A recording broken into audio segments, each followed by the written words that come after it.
Plant nutrients, crop protection और साथ ही साथ बायोकेमिकल प्रोडक्ट बनाने का काम करती है। जानेंगे इस कंपनी की पूरी डिटेल्स, फिर जानेंगे कंपनी के आईपीओ डिटेल्स, फाइनेंशियल्स और इसकी वैल्यूएशन। फिर इसके कॉम्पिटिटर्स के साथ कंपैरिजन करके देखेंगे कि कंपनी अपना आईपीओ सस्ते लेवल पे लेके आ रही है या फिर महंगी। जानेंगे कि क्या ग्रे मार्केट में इसकी कोई प्रीमियम देखने को मिल रही है या नहीं, और जानेंगे कि आईपीओ से आने वाले पैसे का उपयोग ये कंपनी कहाँ करने वाली है। अंत में जानेंगे कि इस आईपीओ में हमें निवेश करना चाहिए या नहीं करना चाहिए। ये वीडियो आपके काफी काम का हो सकता है, इसलिए आप अंत तक इसे जरूर देखें। नमस्कार दोस्तों, मेरा नाम राजेंद्र सिंह गोड़े और आपने देखना शुरू कर दिया है SMBI फाइनेंशियल का यूट्यूब चैनल, जहां हम हमेशा स्टॉक मार्केट से रिलेटेड खबरों पर बात करते हैं, साथ ही साथ आईपीओ का पूरा विश्लेषण करते हैं। आज हम इस कड़ी में जो कंपनी लेके आए हैं उसका नाम है Indo gulf crop sciences limited. 1993 में स्टेब्लिश हुई दिल्ली बेस्ड कंपनी, जो कि mainly plant nutrient, crop protection और साथ ही साथ बायोलॉजिकल प्रोडक्ट बनाने का काम करती है।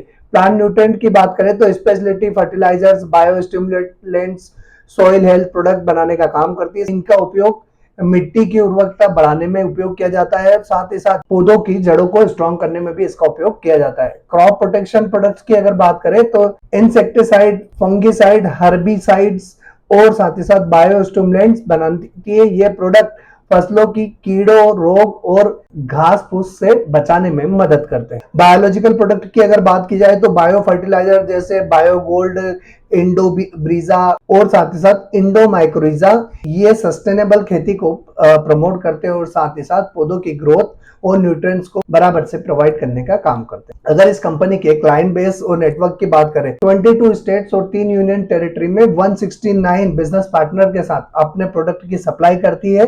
इंटरनेशनल लेवल पर 34 कंट्रीज में ये 129 इंटरनेशनल पार्टनर के साथ अपने प्रोडक्ट की सप्लाई करने का काम करती है। इस कंपनी की अगर मैन्युफैक्चरिंग यूनिट की बात की जाए तो इस कंपनी की 4 मैन्युफैक्चरिंग यूनिट है। संबा जम्मू एंड कश्मीर में, नाथुपुर और बरवानी हरियाणा में। टोटल मैन्युफैक्चरिंग एरिया जो है 20 एकड़ में फैला हुआ है। कंपनी की मैन्युफैक्चरिंग फैसिलिटी मल्टीपर्पज और फ्लेक्सिबल है, जिससे अलग अलग प्रोडक्ट बनाए जा सकते हैं। ये कंपनी एग्रोकेमिकल जैसे सेगमेंट में काम करती है, जो भारत जैसे कृषि प्रधान देश में बहुत बड़ा ग्रोइंग मार्केट है। अब एक बार हम इस कंपनी की रिस्क फैक्टर की बात करते हैं, तो किसी भी कंपनी के आईपीओ में रिस्क तो होती है, और इस कंपनियों में पर्टिकुलरली क्या रिस्क हो सकती है वो देख लेते हैं हम। एग्रीकल्चर इंडस्ट्री में काफी रेगुलेटरी अप्रूवल की रिक्वायरमेंट होती है।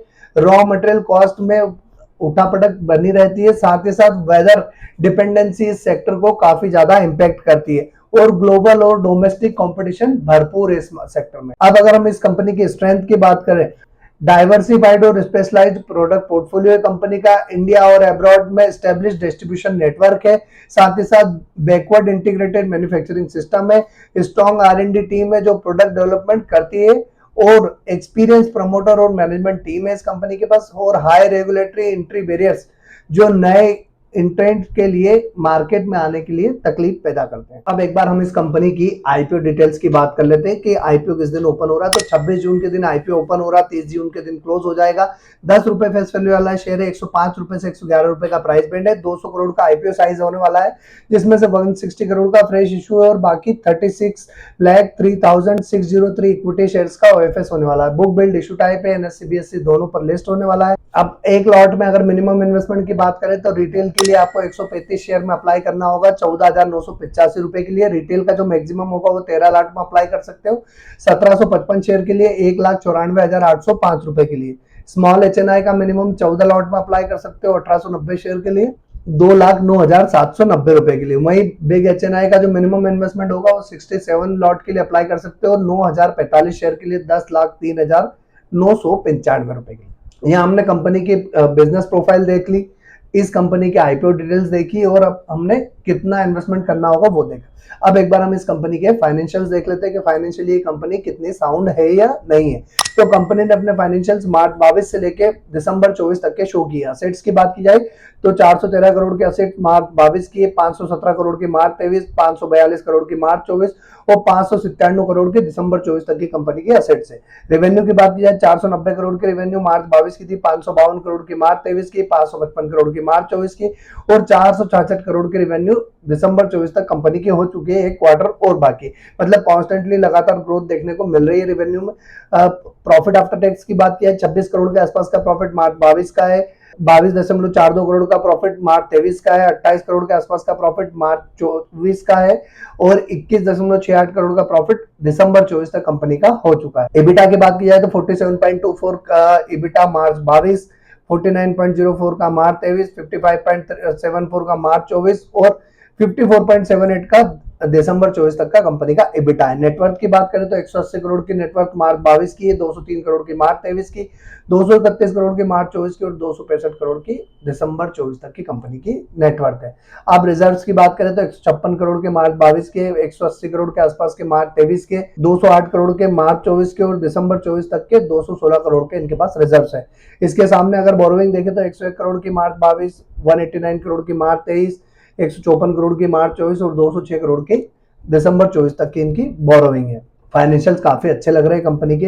वैल्यूएशंस की बात करें तो आरओई 12% का आरओई है, आरओसी भी 12% के आसपास ही है, डेब्ट टू इक्विटी रेशियो 0.67 का, आरओई आरओसी कम है काफी। और उसके बाद रिटर्न ऑन नेटवर्थ की बात की जाए तो 12% के आसपास है, पैट मार्जिन 5.11% है, इबिटा मार्जिन 10.09% है, प्राइस टू बुक वैल्यू 1.13 का है, ईपीएस 4.57 हो जाएगा आईपीओ के बाद और पी रेशियो भी 24.27 का आईपीओ के बाद हो जाएगा। तो वैल्यूएशन ठीक है, फाइनेंशियल यहाँ भी अच्छे हैं, प्रोडक्ट पोर्टफोलियो अच्छा है, डिमांडिंग प्रोडक्ट है। अब एक बार हम इस कंपनी को इसके कॉम्पिटिटर्स के साथ कंपेयर करके देख लेते हैं।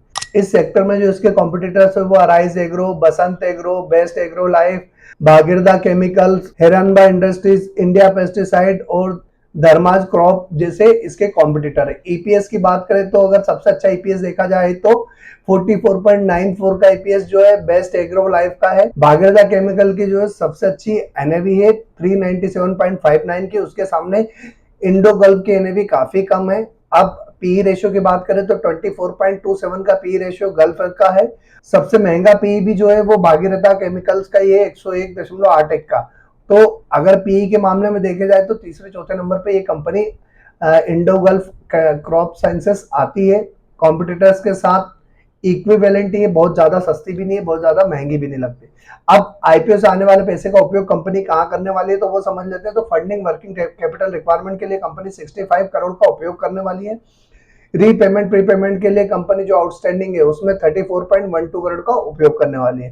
कैपिटल एक्सपेंडिचर के लिए कंपनी 14 करोड़ का उपयोग करने वाली है और जनरल कॉर्पोरेट पर्पस के लिए इस आईपीओ से आने वाले पैसे का उपयोग ये कंपनी करने वाली है। अब बात आती है कि इस आईपीओ में हमें निवेश करना है नहीं करना। दोस्तों अभी तक चैनल सब्सक्राइब नहीं किया हो तो चैनल सब्सक्राइब करके बेल आइकन जरूर प्रेस कर दीजिएगा ताकि आने वाले समय में जो भी लेटेस्ट वीडियो अपलोड किया जाए चैनल पे वो आपके पास मिल सके। साथ ही साथ टेलीग्राम, इंस्टाग्राम, फेसबुक और व्हाट्सएप का लिंक हमने डिस्क्रिप्शन में दे रखा है जहां से आप हमें फॉलो करके लेटेस्ट अपडेट प्राप्त कर सकते हैं। साथ ही साथ डीमेट अकाउंट का लिंक भी डिस्क्रिप्शन में दे रखा है जहां से आप अपना डीमेट अकाउंट ओपन कर सकते हैं। और दोस्तों इस आईपीओ की अगर बात करें तो प्रोडक्ट पोर्टफोलियो काफी अच्छा है, फाइनेंशियल्स अच्छे हैं, वैल्यूएशंस ठीक है। ग्रे मार्केट में 11% के आसपास की इसकी प्रीमियम देखने को मिल रही है, इसमें अप्लाई किया जा सकता है। बट मैं इसमें फर्स्ट डे का अगर सब्सक्रिप्शन आ जाता है उसके बाद डिसाइड करूंगा कि आईपीओ में निवेश करना है नहीं करना। आपको खुद की रिसर्च करना है, अपने फाइनेंशियल एडवाइजर से कंसल्ट करना है, फिर अपने फाइनेंशियल कंडीशन देखने के बाद डिसाइड करना है कि आपको इस आईपीओ में निवेश करना है नहीं करना। तो दोस्तों आज के लिए इतना ही, अगले वीडियो में फिर मिलेंगे, तब तक के लिए जय हिंद।